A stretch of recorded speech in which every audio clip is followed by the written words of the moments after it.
Thanks for joining us for this episode of Coffee with Closers, where business leaders share insights on how to build businesses from the ground up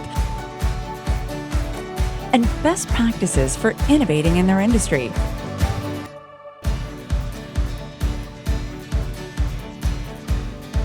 Hey Dan, I'm super excited to have you join me for this episode of Coffee with Closers. Hi Sam, nice to meet you, and thank you for having me. Most certainly. For the audience that may not have heard of you, can you share a little bit about who you are and your background? Sure. So, I could say I'm an octopus marketer. People sometimes call it voodoo marketing. So I've adopted kind of the official title, but I would say that within the past 10 years, I've been actively doing digital marketing. That was my whole scope all this time. And I would say that my main focus was, on B2B, and eventually that kind of translates to demand generation. Lead generation would be probably one of my biggest skills. Most certainly, and I do really want to get into some of those topics. Obviously, like you said, you've been at this for quite some time now. How has your approach on marketing evolved over the years as you start to see a lot of advancement in technology and targeting criterias? Yeah, so it started basically with just following people that were kind of defining what search engine optimization was at the time. You could see a clear rise in marketing technology, and mainly everything was pointed to organic. So it was a good impulse for me to start getting more and more into digital activities. Then paid search kind of came into it fairly easy because it's all playing with keywords. It's all keyword based, keyword intent based, and so on. Kind of with starting from that point, we just kind of went with the times, so to speak. We constantly trying to generate more and more performance, both on the organic and on the paid side, up until the point where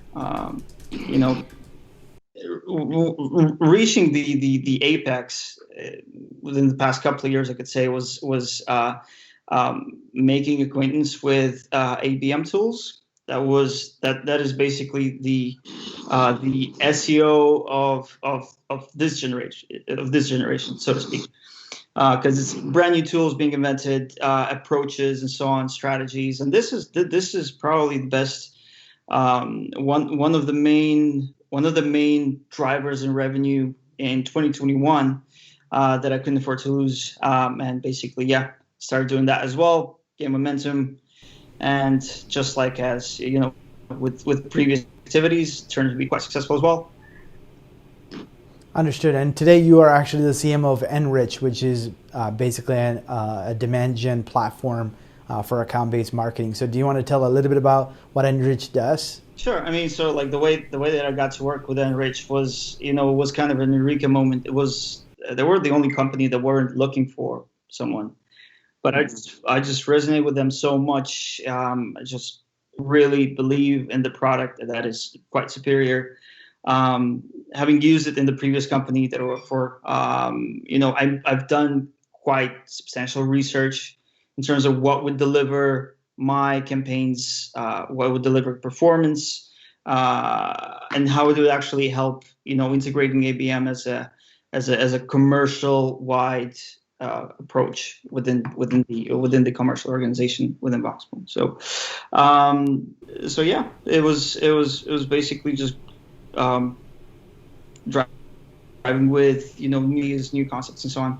And that's what really kind of paved my way into Enrich. The owners loved it, so here I am. Basically, how Enrich works is what really drew me to it was the fact that I could deliver display ads, and not just your particular display ads, just not just the usual banners, but also video, as well as article ads. So article ads is probably like the most original concept that I've been subjected to. So Um, this is basically how it started.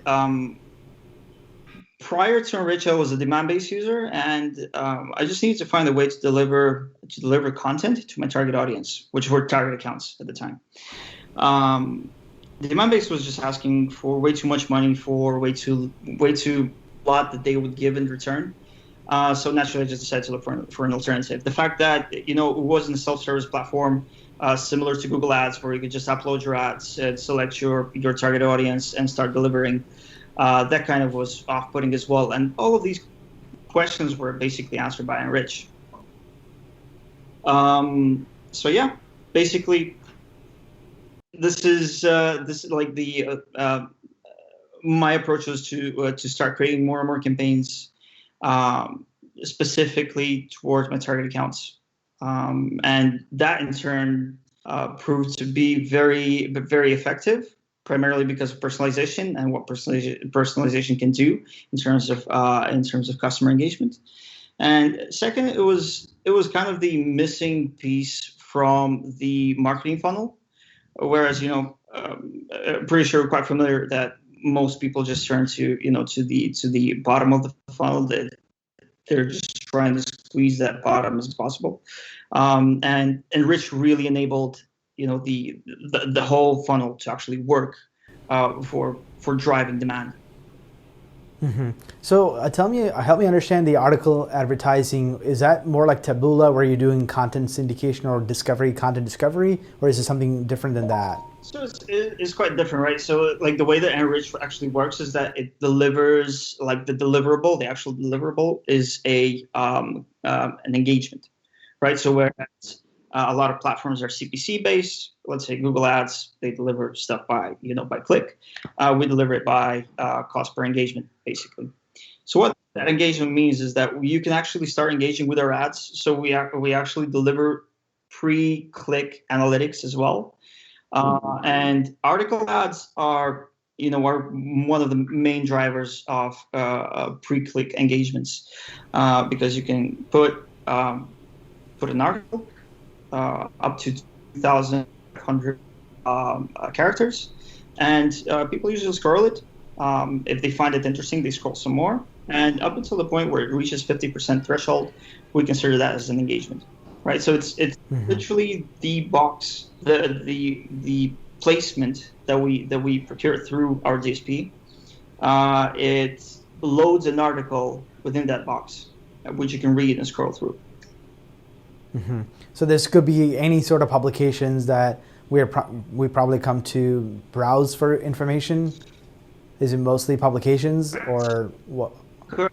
Because I have not seen one in action, so I'm just curious to learn what this might look like. Sure. So these ads, these article ads, or any other kind of ads that are being served through Enrich, the most important thing to understand about them is they're going to be displayed in front of your target accounts, right?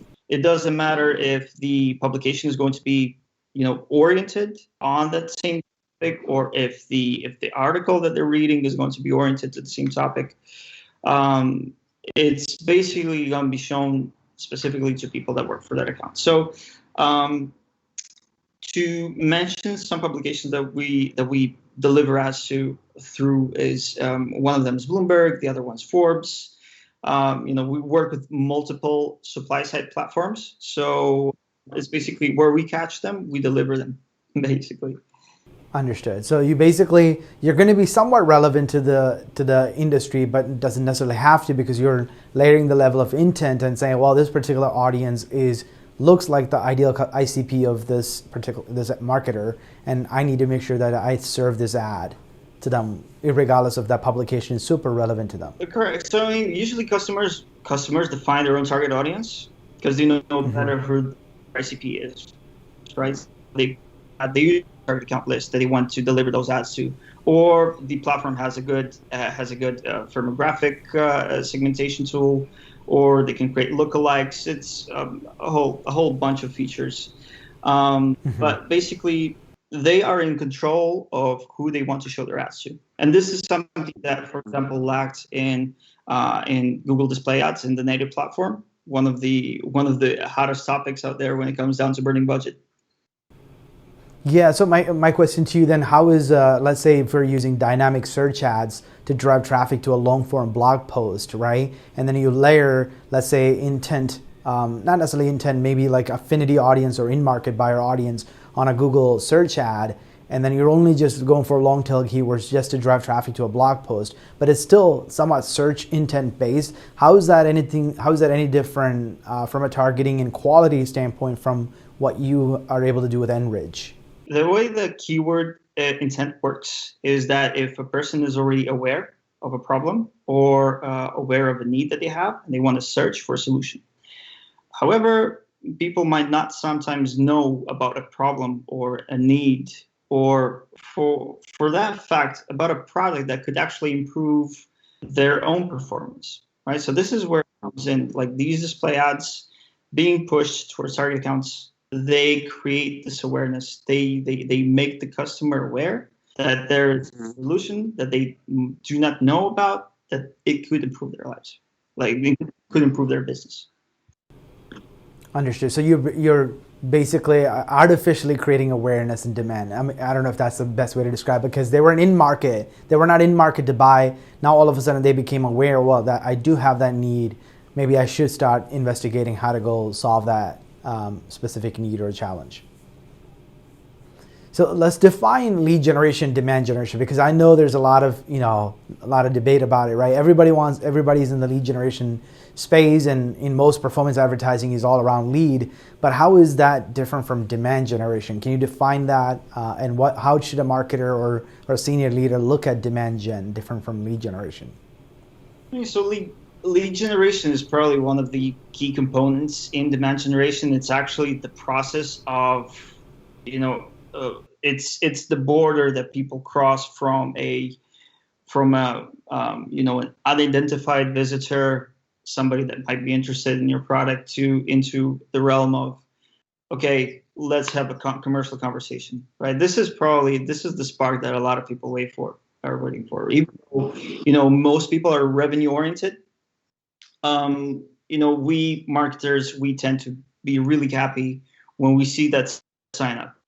So that's probably the biggest drivers in demand generation. Demand generation as a whole is probably, it's like the, how would you call it? It's kind of it encompasses multiple strategies. It is the main pipeline of driving demand, out of which lead generation is kind of a stage in this demand generation process, right? So looking at demand gen, you need to have like a much more open, not even open mind. You need to have like a much more grand approach to it, so to speak. You cannot be you can't just be solely focused on lead generation as if that's the only thing that matters, because there's a lot of things that go on before lead generation, and there's a whole bunch of them going on post lead generation, and all of them are if you want to get to that revenue, which is the main KPI. Understood. So basically, you're essentially saying that lead generation is part of demand gen. It's the big picture strategy of how to go to market, and how you might be leveraging the whole demand generation equation to help influence the revenue, influence the pipeline. So basically, then in that case, obviously not everything you would choose to do on the demand gen side is all performance based. Is that a safe assumption then? Well, yeah. Yes, but it's good to point out. Obviously, all of the most of the efforts, most of my efforts at least, would be very much oriented into that lead generation stage, because it does change the game once the lead has been generated. It's a whole new gameplay, and it's probably focusing on that part makes a bit more sense, because it's literally translating into ROI. Yeah, but the difficult part is there are so many things that you can do on the demand gen side that can really influence like you said, that early stage of the buying process of the problem aware and solution aware stage, where they're not necessarily ready to go and engage a sales conversation or even submit a form to watch a webinar or download a resource, because they are still kind of researching and learning whether that challenge is even real in their organization, and is it painful enough to solve it now, versus I should just know that there are a solution to solve that problem, but I'm not necessarily sure if this is the time to do it, right? So, and that during that buyer's journey phase, there might be a lot of probably a lot of activities that are happening that cannot, directly relate to a lead gen outcome. Is that safe to assume that is the case, or? Yeah, I mean, for that particular reason, right? If you're going to look at generated leads, a generated lead does not mean 100% close win, right? So, for the same reason why you're nurturing that lead, for the same reason why you're spending time with that person, trying to engage with them, getting them to, really listen to what you have to sell. It kind of works pre-lead generation. It's the same process, right? You're trying to influence along the way. You're trying to show people that your product is there. It can help them. So these processes, they're pretty much look alike. Both post and pre-lead generation. Mm-hmm. So I know obviously you're Enrich. You are in the demand gen platform business, so you probably are leveraging your technology to do just that. But I'm just curious, what are some specific demand generation strategies you've seen working really well in your organization? That is a good question, straight to the point.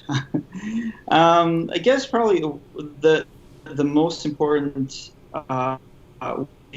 really paying attention on your journeys, on customer journeys, and how people come up to your website, why they have come up to your website in the first place, and making sure that whatever they go, like what are they going through, is kind of tailored to them and to their problem, or to a specific interest that you may tickle, so they could identify a problem and associate your brand with, okay, these guys can fix my problem, right? So probably journey customization would be a very, very important thing, both, again, pre and post lead generation.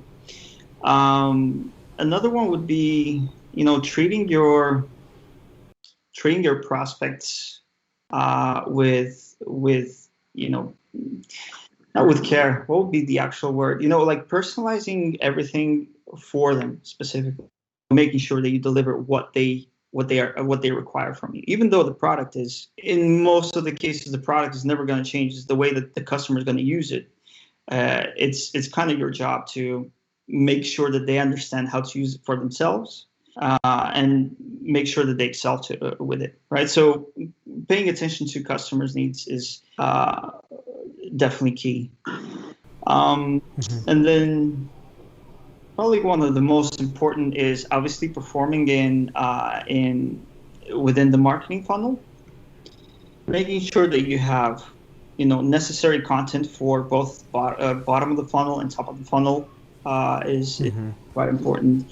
Segmenting your content so that everybody has relevant stuff to read on, and generally working with the audience in this case is probably key to to people through the dimension. So I have a question about, obviously someone who's trying to experiment with digital means or digital marketing as a means to drive demand. What are some recommendations that you have for a marketer that's trying to explore this option, right? Because I'm sure there's, they can go and find a publisher and just spend them tens and thousands of dollars there and say, hey, you have a massive audience and a subscriber list, send a list to your email list or whatever, right? There are some ways of going around, but are there some good best practices or some strategies that you can recommend for someone who might be just exploring the idea of leveraging digital means to drive demand? Sure. I mean, there's a lot of channels now. The industry is at a very good point where you can explore a lot of options. So, I mean, I'm just going to suggest whatever worked for me, right? So just try everything, because you never know where your golden egg is going to be, right? So literally try, put some budget, see what comes out of it. If there's some traction, but there's not enough, spend some time, optimize, you'll get to a good point. If the channel is just not working for you, then in this case, it just makes sense not doing it, right? But eventually you'll just reach a point where you feel comfortable spending your budget within certain channels that is definitely going to deliver your ROI. From that point on, if the company is growth oriented, definitely explore. There's a lot of new marketing technologies that come up. Explore all of them, right? Become addicted to technology. Technology is here to stay, and it's evolving, and it's just becoming better and better every day. I just see it with my own eyes. And then obviously just try and engage with the community as much as possible. Me myself, I try and get my fair share every day. There's a lot of good ideas that go on through the community, and the best ideas I come up with were not literally set out in a LinkedIn post or somewhere, but it was the result of my interpretation of somebody saying something. Right, so though that would be kind of the main thing. So there is this whole conversation around just getting rid of form, right? Gated content as a concept to capture lead data. What's your take on that, and have you seen one work better than the other? So gating content is probably okay. Let's take it from another perspective. I think forms are extremely outdated. They trigger the pain receptors in people's brains. This kind of comes into contradiction with my previous statement about caring about your customers, right? So try and reduce forms as much as possible, unless they're adamant in filling in the form. Give them the opportunity, right? So that being said, gated content kind of already contradicts that statement. So what I would suggest is, what I've seen working is, a chatbot. It usually does the job very well. Especially if you have somebody to jump on it immediately after the chat started. This would be one thing. And then if you do not have such a big sales team, if you do not have the resources to implement a chatbot, just try and make the form not look like a form. There's multiple ways to do it. There's enrichment you can use in the background. There's multiple marketing tech companies that actually offer the possibility of either shortening the form or making the form look not like a form. So making it, step by step, some sort of engaging element, between them. Try and find out more about your customers, not just by putting in a text box there and expect them to fulfill an essay. And use some sort of like a hybrid approach. Ditch the old. Try and become a bit more inventive with how you expect people to interact with your website, and offer them a possibility of giving of providing data in a much more modern way.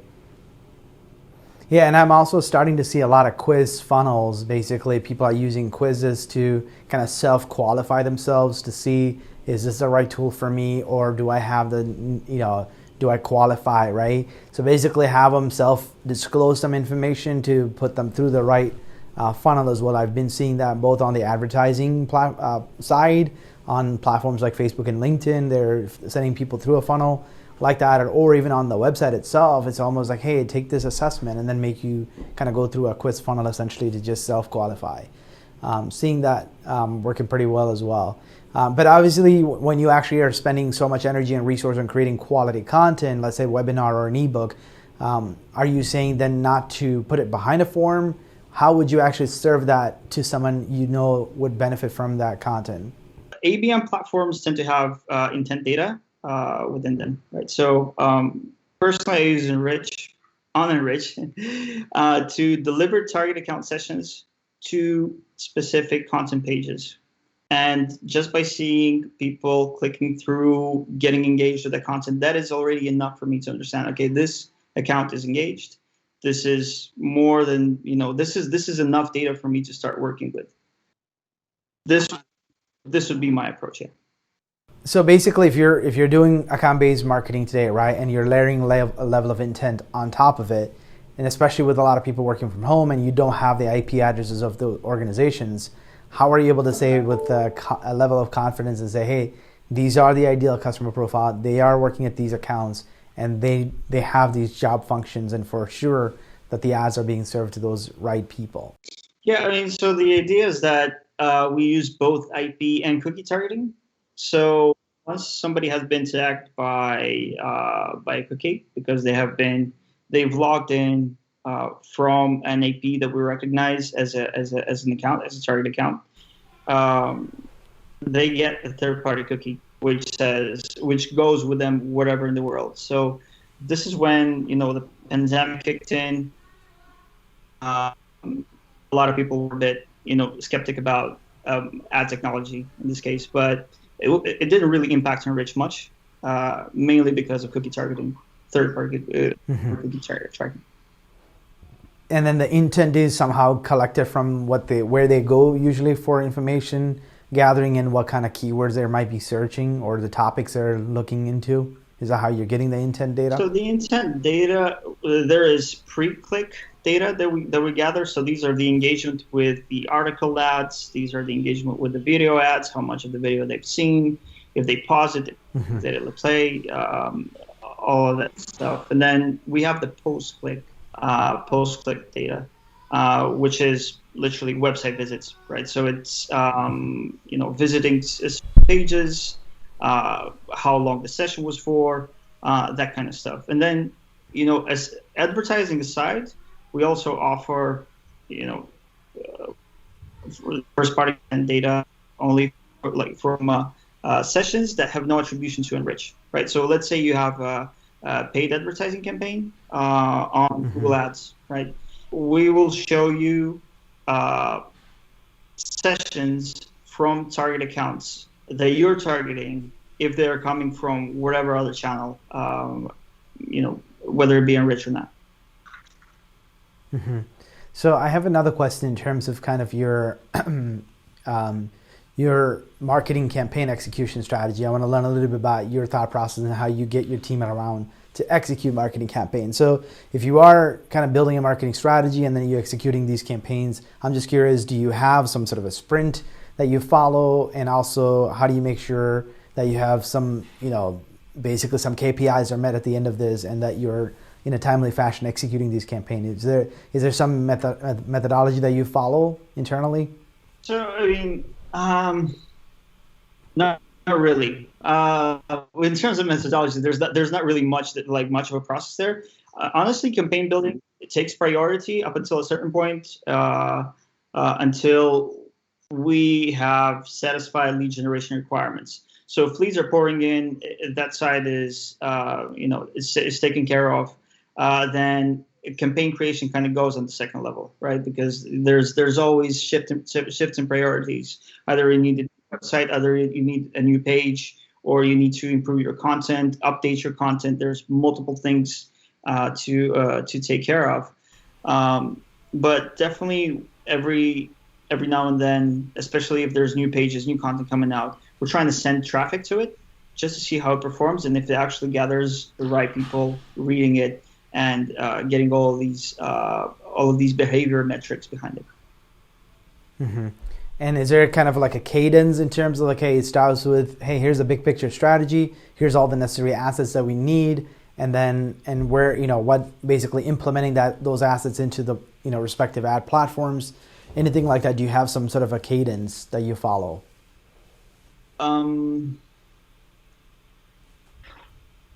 Not entirely. Again, so these kind of events kind of happen at a fast pace. I understand that sometimes be a bit it can put a lot of stress on the team, but it's basically as I've said before to many other people and colleagues. The grind is real. For us to get to a good level of growth, of revenue generation, you just need to work hard, and that's just what it is. Yeah, most certainly, and especially with performance marketing as our job title some of these days, right? You kind of have to show the performance. Do you study other successful companies and their marketing efforts, and are there any companies that you kind of, aspire to be like? Yeah, I mean, there's only so much you can learn on the online environment. Me myself, I even tried to share a bit some of my tactics, some of the strategies, but you can understand people being protective of their experience, because it's obtained through a lot of hard work, right? It's stuff that we value within our career. So kind of to work around that particularly, I've decided to run a lot of things on my own. So probably it's worth to mention, within all the companies that I work for, there has been huge support for my endeavors, so to speak, and I've always had support in trying new things within my career, for offering me the opportunity to actually try a lot of things and actually become an expert, not just by reading, but by experience as well. Mm-hmm. And obviously, as marketers, the one thing we don't have enough of is budget. There's always a lot of ideas that we want to experiment with, and possibly a lot of campaigns that we can launch. So if you had $1 million in marketing budget that's outside of whatever the budget that you have, how would you kind of diversify and spend that those marketing dollars? So, I mean, for the 80%, I would definitely just, do what works. I would make sure that, the marketing department is doing their job. It's generating the right amount of business. It keeps the business going. We're generating revenue. We're making sure the operations are intact. That everything is being, data driven, all of that stuff. And then 20%, I would communicate that to everyone. We need that 20% to try new things. Kind of like a reserve fund that, you can either use it for snap campaigns or for whatever idea comes into mind. Let's try it. Let's get it done. Let's see if it works. If it works, we shift it to the 80% that works, right? If not, then lessons have been learned. We need to move forward. One final question that I have is, what advice do you have for other marketers, especially in the senior marketing roles, of how to convince their leadership team on experimenting with the digital marketing campaigns, especially the ones that may not have direct impact on lead gen, but actually would have some impact on whether or not companies would choose to do business with you, right? And in terms of from a marketing and branding standpoint. So how would you coach and consult a marketer on getting their leadership to actually buy into those sort of marketing campaigns? I mean, I would definitely kind of play, I would play the trust card. Leadership has to have trust in their colleagues, especially with their subordinates. They are,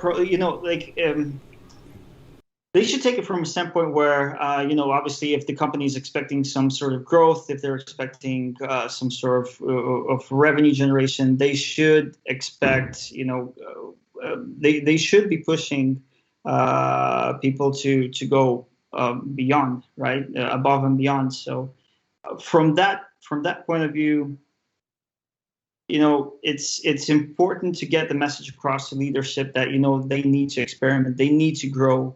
They need to try different things, because it's important for personal development, as well as potential the potential that may bring towards the company, towards business revenue, right? And that eventually will bring satisfaction to both leaders, and team members, and the higher management as well. Understood. Any final thought or ideas or recommendation for marketers and senior leaders listening into this podcast?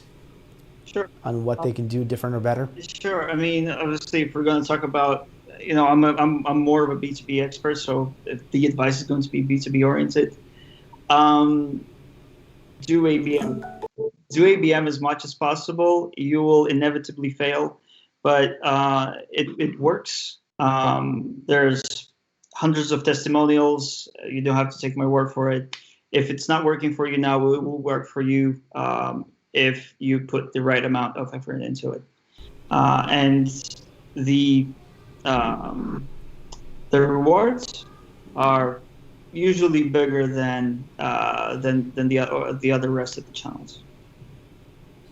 Awesome. Well, thank you, Dan, for sharing some of your real world experience with our audience. Sure. Thank you. This episode of Coffee with Closers is brought to you by One IMS, a leading digital marketing agency helping businesses win new customers. To request a free marketing ROI audit, please visit oneims.com. If you enjoyed this video, please share it. To make sure you never miss an episode, please subscribe.